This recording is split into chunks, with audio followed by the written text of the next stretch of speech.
Hordeko du zenbakiak eta hori zenbakiak bildurgarriak. 280 milioi pertsona, gutxienez. Hori, 300 milioi.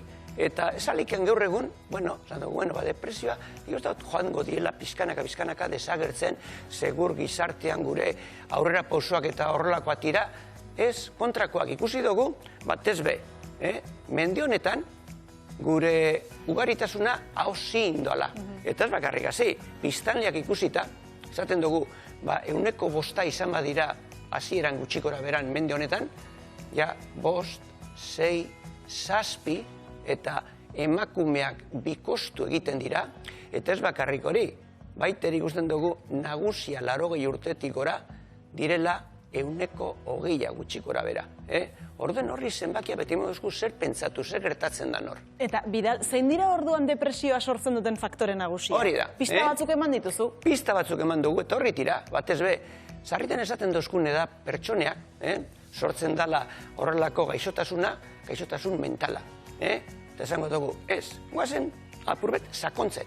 Depresioa bada, energia, gabeza, gure energia gorputzean, gabeza dala, energia non sortzen da? Energia sortzen da beti gure gorputzean, hori argi dago. Esan dugu sarriten gure bizitza dala hori energia. Eta energia izango da, sarritan gure egileak, organo egileak zelango garrantzia daukaten. Baina ez bakarrik hor, beste pauso bat, gure gestiogileak, eta gestiogileak gure kiloterdiko hor dago, eta mentalki ere hor egongo da. Gure kakauetea, ez da? Kakaueteak, hor dagoz, bigarrena, baina hirugarrena gure gizarteak zelango pisua daukan, zelango garrantzia, eta laugarrena joaten gara eta gure ingurunea. Orduen, horri faktorak ikusita, horri izango da, sortzen dala, zerre sortzen dan, sarritan, konturutu espagara, zez errezadan sortzea gure depresioa, gure bizitzan. Orain, zuk aipatu dituzunak, laburtzeko, herentzia genetikoa, gertaera traumatikoa, gaixotasun kronikoak eta isolamendu soziala. Horretaz ari zinen. Herentzia hor daukagu, eta gertaera traumatikoak eta isolamendu soziala zer dira, gizartean sortzen dienak. Eta gaixotasun kronikoak, esan dugune, batez be, gure akatzak, esaten diena gure bizitzan. Gure akatza fisikoak eta mentalak ere. Ez dute bat ere laguntzen. Eta baita ere gestio gile guztia. Ez horixe. Bidal, hauek dira faktoreak eta sintomak zein dira, nola jakin dezake pertsona batek depresioa duela, ze sentitu behar du? Hori da, Sabi, batez be, hori izango litzateke gure atea jotea. Atea joten dozkunean gure sintomak hor dagoz. Eta zerrin behar dugu atea joten dozkunean gure, batez be gure osasunean.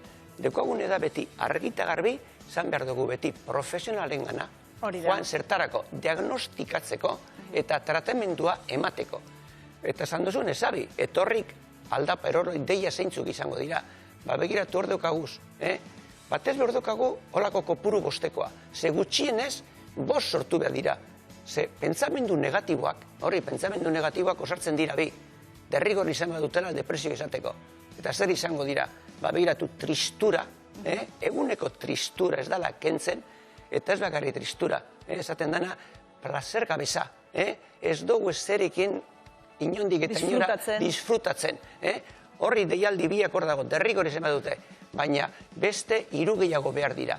Horri pini duguz, nekea eta energia falta esan dugune, lo egiteko arazoak, eta isolamenduroko esaten dana joera.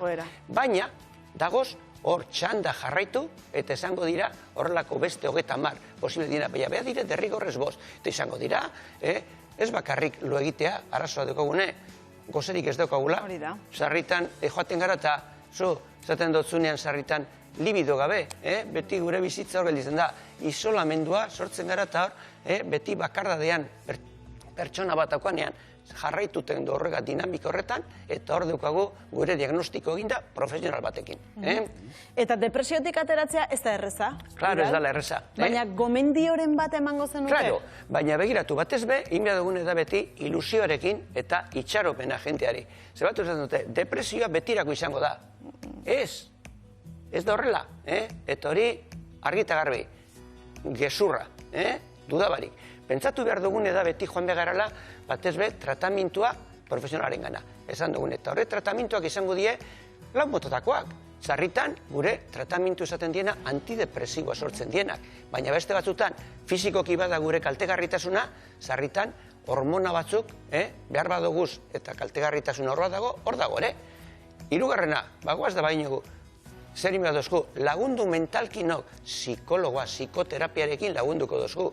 Eta laugarrena posible da gure gizartea, gure laguntza, gure famili, gure adizkide eta gure gizarte osoak. Izin garana da isolatu eta hor bakarrik gelditu. Eta horren ostean, zer izango da? Prebentzioa posible bada ber ez direz agertzen. Eta horri tira horri laupausoak, posible bada ez ditela agertu.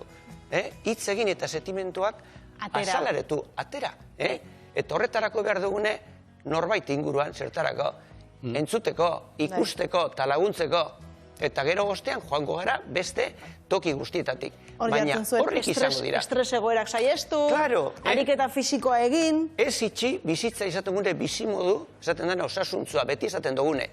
Horrik izango dira guretzako garrantzizkoenak.